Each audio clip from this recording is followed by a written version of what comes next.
Beberapa wilayah di Kabupaten Pati masih tergenang banjir. Banjir menerjang beberapa wilayah di Kabupaten Pati. Hujan deras mengguyur Kabupaten Pati hingga menyebabkan banjir. Bencana banjir kembali menerjang beberapa kecamatan di Kabupaten Pati. Bencana banjir menerjang beberapa kecamatan di Kabupaten Pati Selatan. Bencana banjir seolah terus menghantui Kabupaten Pati. Rentetan bencana banjir dikabarkan terus menerjang Kabupaten Pati.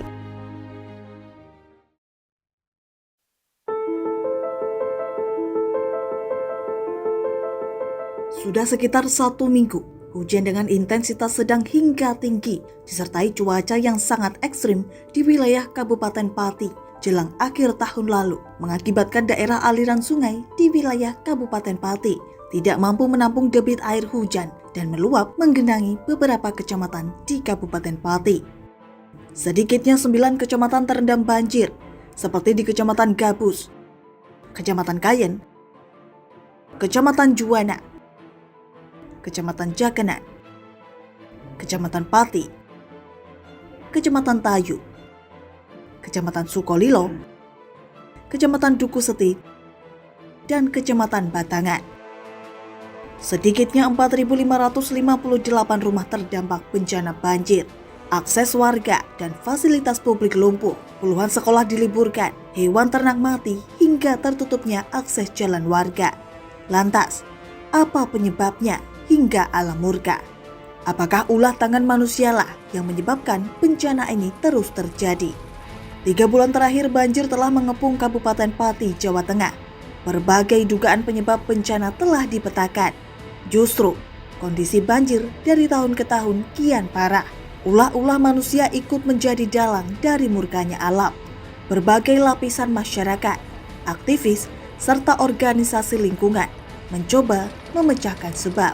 Hingga pada Selasa 17 Januari 2023, para aktivis tersebut menyurati Presiden Republik Indonesia Joko Widodo terkait rusaknya ekologi Pegunungan Kendeng yang diduga turut andil dalam penyebab datangnya bencana. Kali ini, tim Lingkar TV mencoba melihat kembali bagaimana kondisi Pegunungan Kendeng yang berada di wilayah Pati Utara. Selama perjalanan, mata kami disuguhkan dengan hamparan tanaman jagung dan beberapa pohon jati yang mulai ditebang. Hingga pandangan kami menemukan aktivitas manusia yang mencoba mengeksploitasi tanah di Pegunungan Kendeng. Akses jalan pun jauh dari kata layak. Warga menyebutnya Jalan 1000 Lubang.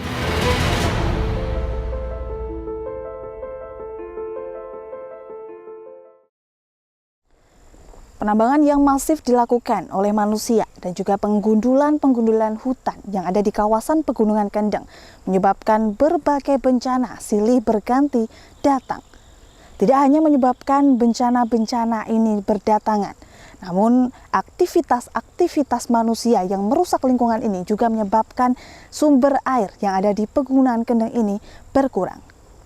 Bersama saya Galus Karkinanti, saya akan mengajak pemirsa untuk mengetahui dari hulu ke hilir bagaimana bencana itu datang, apa penyebabnya, dan kemudian apa dampaknya bagi alam dan juga masyarakat. Saat ini saya tengah berada di bekas pertambangan yang merupakan aktivitas yang merusak lingkungan. Di belakang saya ini adalah gambaran potret bagaimana manusia-manusia ini merusak lingkungan dan juga meninggalkannya begitu saja. Setelah ini saya akan mengajak pemirsa untuk mengetahui bagaimana penyebab bencana itu datang dan juga bagaimana dampaknya. Dan kami akan bersama dengan salah satu anggota Bocah Angon yang memang merupakan kelompok atau komunitas yang bergerak di bidang lingkungan untuk menyelamatkan lingkungan alam di Pegunungan Kendeng. Ikuti terus perjalanan saya.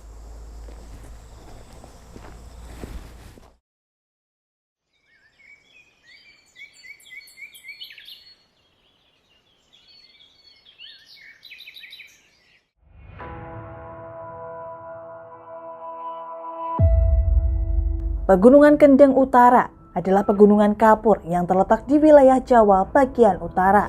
Wilayahnya membentang dari Kabupaten Kudus, Pati, Grobogan, Rembang, Blora, Bojonegoro, hingga Tuban, Jawa Timur. Panjang Pegunungan Kendeng berkisar 250 km dan lebar 40 km dengan ketinggian mencapai 800 meter dari permukaan laut. Nah pemirsa, di sebelah saya saat ini sudah ada perwakilan dari komunitas Bocah Angon, di mana komunitas ini merupakan salah satu komunitas yang memang bergerak dalam peduli lingkungan. Ada Pak Aziz, selamat siang Pak Aziz. Ya, selamat siang Mbak. Ya, Pak Aziz, ini kalau boleh dikatakan sebenarnya kabar dari Pegunungan Kendeng ini seperti apa ini Pak sampai saat ini? Kabar dari Pegunungan Kendeng mulai terjadinya bencana banjir ini sejak penjarahan pada tahun 98 Mbak. 98. Setelah tahun 98 sampai sekitar tahun 99 sampai 2000 hutan ini sudah habis kan begitu. Pohon-pohonnya sudah habis dan dari situlah mulai terjadi bencana banjir. Dan sejauh ini dengan adanya bencana banjir ini berarti kan sudah terjadi berulang-ulang. Akan tetapi belum ada perubahan dan saat ini malah semakin parah begitu. Saat ini malah semakin parah. Semakin parah ini dalam hal apa Pak? Ini, Pak? Wilayah yang terkena bencana, Mbak. Wilayah yang terkena bencana ini semakin parah. Dulu wilayah Tambak Romo tidak ada banjir, wilayah Kayen tidak ada banjir. Kemudian wilayah Sukolilo banjir bandang pun tidak ada. Tapi sekarang hampir merata, gitu, hampir merata. Bahkan semakin tahun bencana alam itu semakin dahsyat juga ya Pak ya. Lebih meningkat daripada tahun-tahun sebelumnya seperti itu terus. Untuk bencana alam untuk saat ini saya rasa akan semakin bertambah, karena ekologi yang sudah tidak lagi imbang. Ekologi yang sudah tidak lagi imbang. Kerusakan di sini lebih diperparah lagi selain dijarah hutannya untuk saat ini. Perusakan terkait dengan penambangan ini juga semakin masif dan seolah-olah ada pembiaran. Ini kalau saya lihat di belakang ini kan mayoritasnya memang ditanami jagung-jagung ya Pak. Kalau saya lihat tidak begitu banyak pohon tergakan yang tertanam di belakang saya. Ini seperti apa ini Pak? Iya, dari pihak perhutani sendiri beberapa kali, bahkan sudah berkali-kali itu mengupayakan untuk menanam. Nah di situ karena jangkauan perhutani untuk mengawasi, yang ketika saya mendapatkan informasi dari Bapak Perhutani, satu perhutani itu mengawasi lahan seluas 25 hektar, Mbak. 25 hektar per satu orang itu. Per satu orang. Jadi ketika perhutani melakukan penanaman seperti ini, kenapa kok gagal? Karena masyarakat kita kesadaran terkait dengan lingkungan, meskipun yang menanam di situ sudah diberitahu nanti boleh menanam, akan tapi dengan cara tumpang sari. Ya, dengan cara tumpang sari. Akan tetapi pohon yang utama ini banyak yang yang dimatikan. Gitu. Banyak yang dimatikan oleh penggarap persil. Gitu. Jadi ya hasilnya seperti ini, pohonnya jarang. Gitu. Menanam pohon jati misal yang tumbuh pohon jagung seperti ini. Menanam pohon jati yang tumbuh pohon jagung. Artinya memang bukan hanya menanam saja, tapi juga mengedukasi masyarakat itu penting ya Pak ya. Itu sangat penting, akan tapi edukasi masyarakat ketika sudah semuanya dipentokkan pada ekonomi, Mbak, nilai ekonomis agak sulit.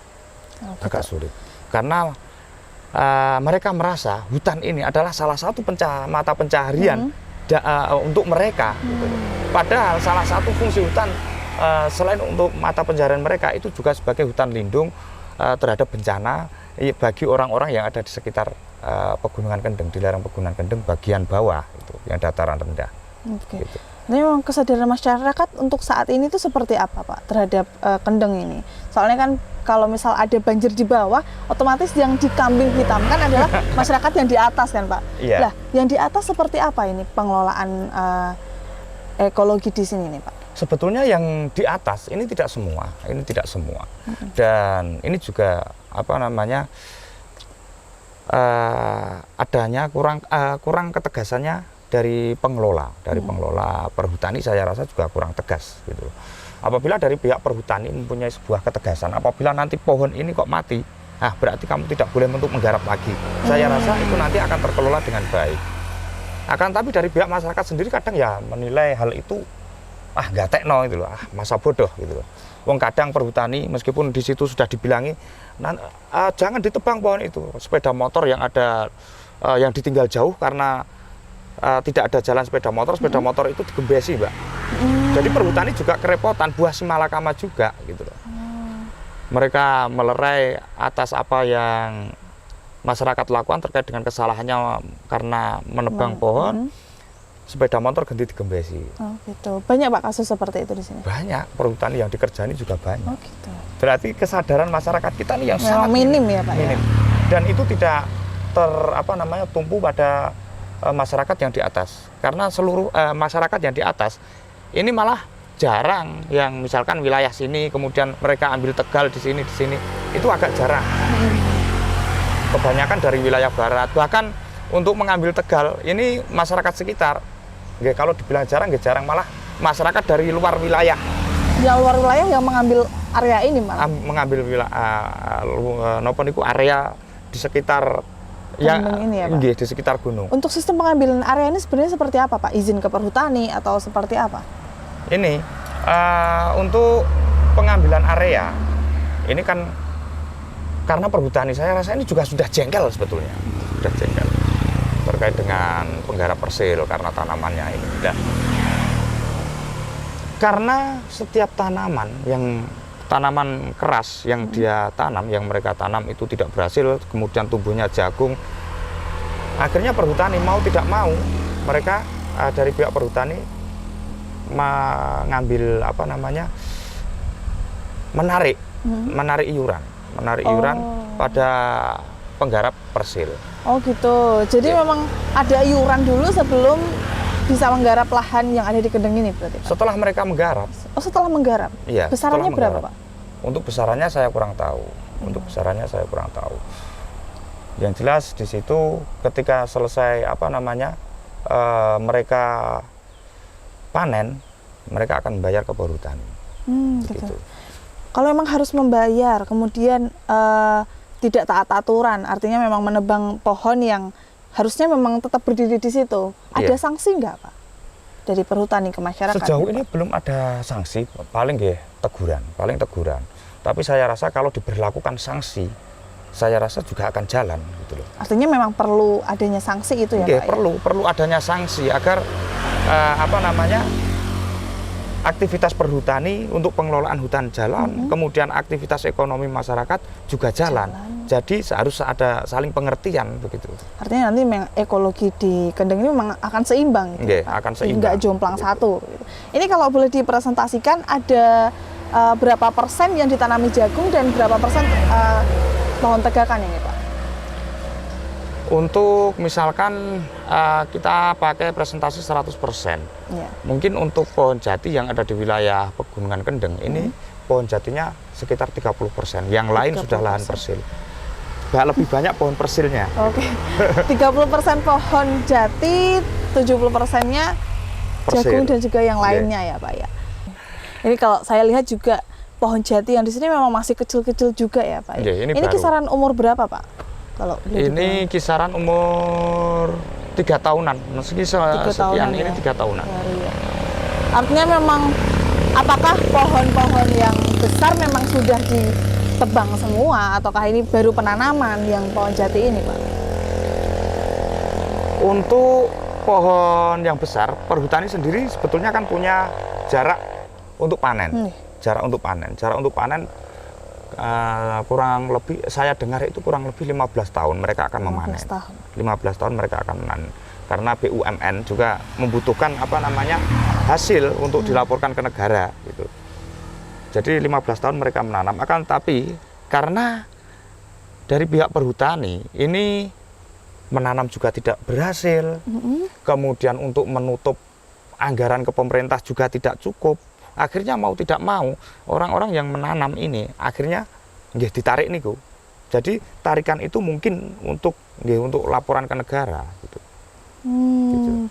Tuntutan untuk laporan ke negara ada, tapi konservasi di Pegunungan Kendeng juga nggak maksimal berarti ya Pak? Enggak ya, karena nggak maksimal itu. Karena nggak maksimal. Kok misalkan maksimal, saya rasa untuk iuran membayar setelah panen itu saya rasa juga tidak. Tidak perlu. Nggih, karena perhutani sendiri kan BUMN dan perlu memberikan masukan kepada negara. Dan negara tidak harus selalu merugi untuk perhutani kan begitu. Oke. Pak, ini untuk harapannya nih Pak, kedepannya ini seperti apa untuk Pegunungan Kendeng, utamanya untuk pepohonannya, ekologi yang di Pegunungan Kendeng ini seperti apa Pak? harapan saya selaku komunitas Becak Angon yang sejauh ini sudah bergerak menanam ribuan pohon, bahkan mungkin jutaan pohon itu. Harapan kita bersama, ekologi yang ada di dunia ini bisa berjalan beriringan. Karena apa? Karena kalau ekologi ini tidak lagi berjalan, ini yang saya takutkan. Ini kerusakan dunia lebih cepat. Dan perlu kita ingat bahwa alam tidak butuh manusia, binatang tidak butuh manusia, akan tetapi manusia butuh alam. Membutuhkan alam. Jadi kita perlu pahami itu. Jadi harapan kita semua, kita harus mempunyai perhatian kepada lingkungan. Yaitu tadi, karena alam itu tidak butuh manusia, sedangkan manusia membutuhkan alam. Dan tentunya untuk merawat alam tidak bisa sendiri, harus bersama-sama ya Pak ya? Iya, untuk merawat alam ataupun ekologi, baik itu di pegunungan kendeng ataupun di lain tempat, ini jelas kita tidak bisa jalan bersama-sama. Paling tidak kita membutuhkan uluran tangan, baik itu dari pihak pemerintah desa, pemerintah setempat, maupun pemerintah daerah, maupun pemerintah pusat gitu. Dan sejauh ini harapan saya, karena kemarin yang buka donasi untuk bencana itu kan sudah banyak. Ini kami dari komunitas Becak Angon membuka donasi untuk tanaman yang nanti akan baik itu tanaman maupun biji. Ini saya harapkan. Jadi membuka donasi berupa tanaman atau biji yang nantinya ditanam di pegunungan kendeng. Oke. Nah, pemirsa, setelah ini kami masih akan melihat-lihat bagaimana keadaan Gunung Kendeng ini, utamanya yang berada di bawah sana tadi, karena memang sepengetahuan saya saat naik tadi memang di samping kiri dan juga kanan memang banyak sekali yang ditanami oleh jagung-jagung, atau bisa kita sebut dengan lereng Pegunungan Kendeng ini memang saat ini keadaannya memang cukup memprihatinkan seperti itu ya Pak ya. Nah, setelah ini kami akan ke bawah lagi untuk melihat di sana juga. Tadi saya sempat melihat ada beberapa pertambangan ya Pak ya. Nanti saya boleh menengok ke sana? Boleh. Oke, ya nanti kita akan lihat lebih jelas bagaimana sebenarnya keadaan di Pegunungan Kendeng ini. Ikuti perjalanan saya pemirsa.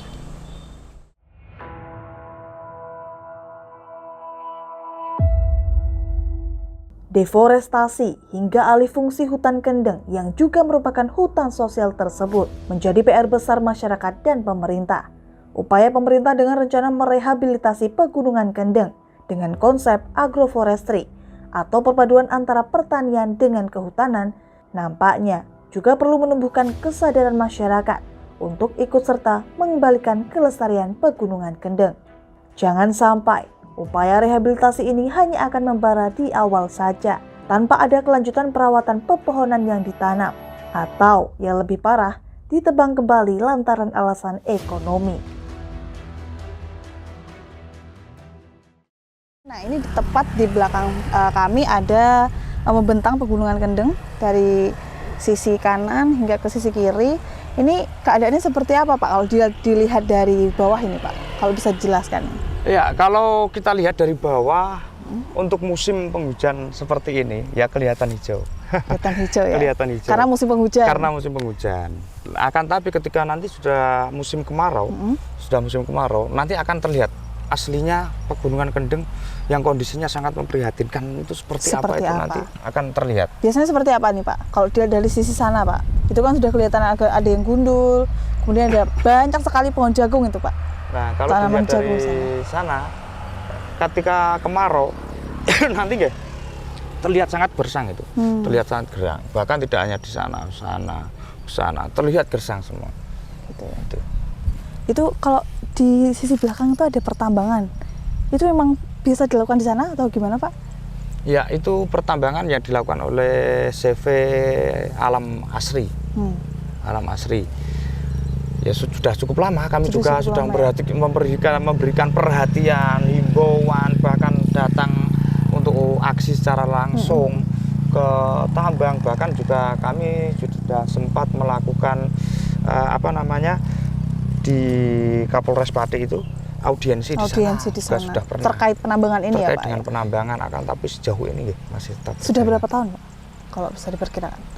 Kalau penambangan ini kurang lebih ada 7 tahun sudah ada. 7 tahun sudah ada. 7 tahun. Sudah terasa dampaknya ini apa Pak ke masyarakat? Kalau dampak ke masyarakat untuk yang fisik saja, ketika kita lewat tadi, jalan rusak semua, kemudian debu, belum lagi flora dan faunanya yang di sana.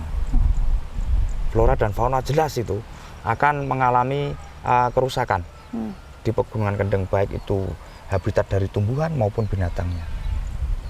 Ini baru satu pertambangan Ini ya Pak baru ya? satu pertambangan. Belum yang lainnya? Nggih. Oke. Terus dari tadi ada audiensi juga ke Polres. Ini hasilnya seperti apa Pak? Ketika kami audiensi di Polres, kemudian bertemu selain Polres, kemudian bertemu dengan Kayandu, kemudian BLH dan dinas-dinas terkait dengan lingkungan, termasuk PU juga. PU juga. Ini kelihatannya juga tidak ada tanggapan yang serius. Tidak ada tanggapan yang serius, padahal keadaan alam memang sudah serius seperti ini ya Pak ya? Iya. Sudah dalam keadaan kritis seperti Dalam ini. keadaan kritis sebetulnya. Ketika kami membawa bukti, ketika audiensi, yang namanya audiensi kan yang jelas kita tidak membawa tangan kosong.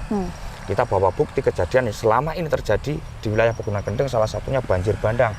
Kemudian ketika ada proyek, misalkan ada proyek besar terkait dengan batu padas ini, entah untuk nguruk apa, untuk kebutuhan apa, jalan ini padat Mbak. Padahal jalan ini dilintasi anak-anak sekolah yang sangat banyak. Kemudian truk dam yang mengangkut batu padas itu tidak memakai penutup. Tidak memakai penutup. Muatannya sangat banyak, jalannya rusak, batu itu di atas mobil itu goyang-goyang seperti itu. Belum lagi beleduk yang ditimbulkan. Itu sudah kami tunjukkan. Kemudian kami bawa pada waktu audiensi buktinya itu. Kemudian termasuk banjir bandang yang setiap kali terjadi. Itu. Kemudian debu, iya. Kemudian berkurangnya debit air, iya. Itu sangat berpengaruh Pak. Pada debit air jelas, karena Pegunungan Kendeng yang merupakan pegunungan kars ini yang mampu menyerap air, ini semakin batu kapurnya itu dihabisi, maka debit air juga akan semakin berkurang. Ya, karena Pegunungan Kendeng ini merupakan tandon air. Tandon air untuk masyarakat Pati. Untuk masyarakat Pati Selatan. Pati Selatan. Jadi selama masyarakat Pati Selatan ketika memasak air dan di situ menyisakan batu kapur, berarti tidak lain dari sini. Kendeng. Okay.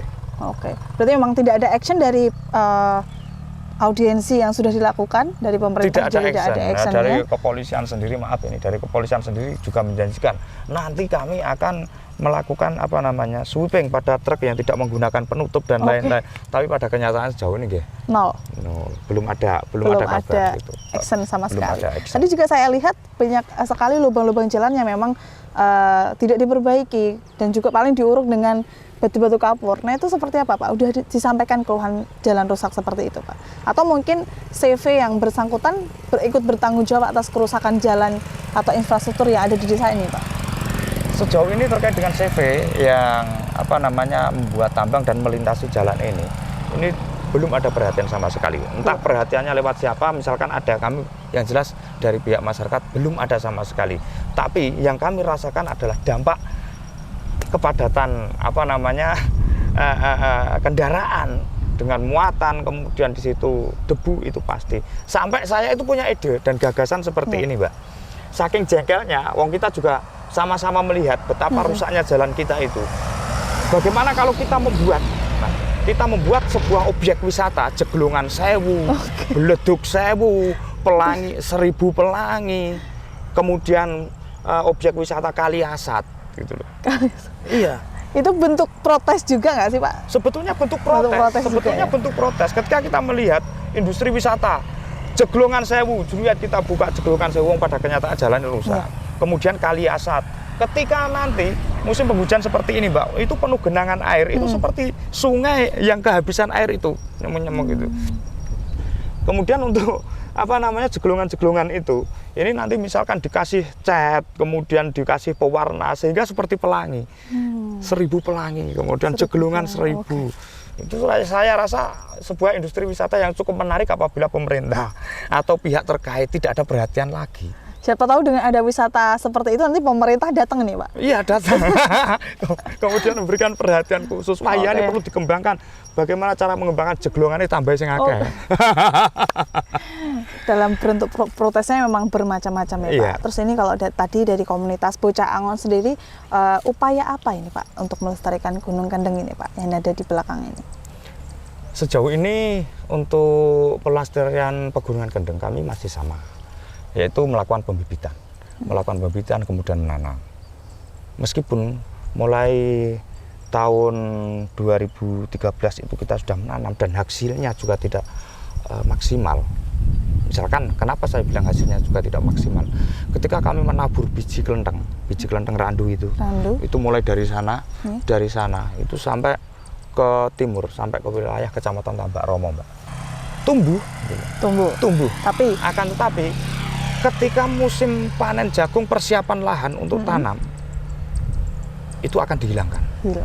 Ya, dihilangkan. Ya, dengan cara dikompresi pakai obat suket dan macam-macam. Nah, setelah mati, berbarengan dengan rumput yang ada di hutan itu kemudian dibakar. Tidak cukup sampai menebang pohon, mematikan pohon, tapi juga membakar juga. Iya, membakar. Berkali-kali lipat ya Pak kerusakan lingkungannya.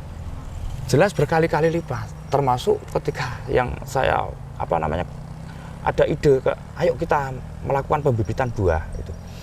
Karena sepanjang sungai yang ada di sana yang kita lewati tadi, itu beberapa kali saya itu menemukan kera yang meninggal. Kera yang meninggal? Ya, lah kera-kera itu meninggalnya karena apa? Karena keracunan sebetulnya. Keracunan? Pada saat seperti ini mereka sudah, kera-kera itu tidak ada yang dimakan, kemudian mereka memakan jagung. Akhirnya dari pihak penggarap Persil itu membuat jebakan air, kemudian kera-kera itu minum, sedangkan yang diminum itu adalah racun. Oke, habitat kera dihilangkan, kemudian mereka mencari makan ke bawah, malah dimatikan dengan racun itu tadi. Iya, dengan racun, kemudian ada yang jaga itu juga bawa anjing, bawa senapan juga ada. Semakin hilang ekologi tempat mereka tinggal, semakin dikurangi. Mereka semakin lari pun semakin berkurang, semakin hilang. Termasuk di wilayah penambangan ini dulu itu burung meraknya juga banyak. Burung meraknya banyak. Tapi karena sekarang ditambang dengan sendirinya akan hilang. Ini sebenarnya ada apa aja Pak? Fauna apa aja di Pegunungan Kendeng ini Pak? Burung yang masih bisa kita temui, burung merak, kemudian macan akar. Macan akar masih ada juga ya Pak ya? Masih, kemudian kera, kemudian ayam hutan, juga masih banyak. Masih banyak. Tapi ya kalau kondisi ini terus dibiarkan, otomatis mereka akan kehilangan habitat dan akan turun, kemudian ujung-ujungnya akan mati. Ya kita akan, tinggal cerita ketika kita berbicara terkait dengan hutan pada anak kita. Itu yang ada hanya bayangan, yang asli sudah tidak ada, habitat yang asli hutan itu sudah tidak ada. Dan tentunya untuk merawat hutan juga perlu keseimbangan dan juga koordinasi dengan banyak pihak ya Pak. Iya. Bukan hanya dari masyarakat yang tinggal di sini, tapi juga dengan pemerintah, dengan masyarakat umum lainnya seperti itu. Dan untuk masyarakat juga tidak bisa menggantungkan hal itu pada beberapa gelintir aktivis. Oke. Semuanya harus berkontribusi. Iya, harus berkontribusi. Gitu. Kalau hanya kita memberikan perhatian kepada teman-teman yang kena bencana, kemudian yang menjadi penyebab bencana itu juga tidak kita perhatikan, kan percuma. Percuma. Seperti itu dalam pepatah, yang jatuh 2 kali, yang masuk ke selokan 2 kali itu hanya keledai. Dan kita menyerupai itu karena jatuh berkali-kali ke masalah yang sama ya Pak. Seperti bencana alam yang terus terjadi, tapi nggak ada penanganan yang secara spesifik. Kadang kita itu tidak mau tahu dan juga nggak mau belajar. Ketika ketika musibah itu terjadi, memang kita berbondong-bondong untuk memberikan simpati dan empati, akan tetapi ketika bencana itu sudah selesai kita lupa segalanya. Ya. Apalagi masyarakat kita ini dikejar kehidupan sosial yang semakin parah, kebutuhan ekonomi yang semakin parah dengan banyaknya tren-tren saat ini itu. Ini Pak, terakhir untuk himbauan kepada masyarakat di desa ini dan juga masyarakat umum lainnya untuk ikut serta dalam konservasi lingkungan ini seperti apa Pak? Untuk seluruh masyarakat baik yang ada di seputaran Pegunungan Kendeng ataupun yang lain. Manusia ditugaskan ke bumi, itu adalah sebagai khalifah. Inni ja'ilun fil ardi khalifah, itu adalah kewajiban kita sebagai manusia untuk menjaga bumi. Jadi kewajiban kita bukan untuk merusak, akan tapi menjaga. Dan hal itu jelas kita kembangkan bahwa sekali lagi manusia membutuhkan alam sedangkan alam tidak membutuhkan manusia. Ketika alam rusak yang disebabkan oleh manusia, jangan salahkan Tuhan yang membuat kiamat. Terima kasih. Oke, terima kasih. Ini Pak Aziz sudah menemani saya untuk melihat keadaan Kendeng saat ini gitu. Dan semoga nanti masyarakat juga terus sadar dibarengi dengan kontribusi pemerintah juga untuk melestarikan Pegunungan Kendeng. Amin. Nah, pemirsa, itu tadi tinjauan kami ke Pegunungan Kendeng untuk melihat sebenarnya bagaimana keadaan yang saat ini terjadi di Pegunungan Kendeng yang berada di belakang saya ini. Kalau bisa dilihat memang saat ini seperti yang Pak Aziz bilang tadi, tampak hijau. Tapi kalau di masa kemarau yang akan datang mungkin warnanya akan berubah menjadi kuning atau mungkin kecoklatan. Nah, setelah ini saya juga masih akan meninjau dampak dari ekologi yang tidak seimbang ini, yaitu terjadinya banjir dan tanah longsor dan juga bencana-bencana alam lainnya. Setelah ini saya akan meninjau ke lokasi banjir, ke beberapa lokasi banjir yang ada di wilayah hilir sana pemirsa. Dan ikuti terus perjalanan saya. Saat ini saya tengah menggoreng ayam dan nantinya Ya itu tadi antisipasi warga emang bentuknya beda-beda ya Pak ya?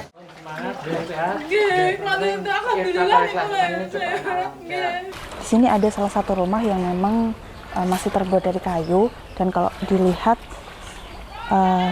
kayu ini juga termakan banjir.